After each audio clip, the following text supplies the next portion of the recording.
All right, guys, today we're gonna talk about snow cables. Let's go. So listen, guys, the snow is here. If you're gonna be going up to Tahoe or you're gonna be taking trips with the family, you wanna make sure you have the right stuff with you to make sure you do not get stuck on the road. For this demonstration, we're gonna have Ruben. We're gonna teach you guys how to put on snow cables before or while you're in the snow so you can prevent from getting stuck, all right? So Ruben, take it out, man. What is the first step we gotta do to put snow cables on? First off, you would lay them in front of your car, and then you would drive over.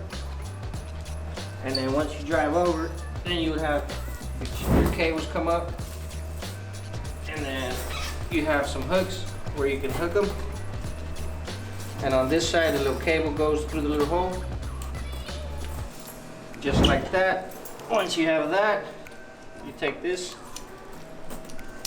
The rubber. It makes sure that they all meet. Got that one right there. Perfect. Now it's nice and tight.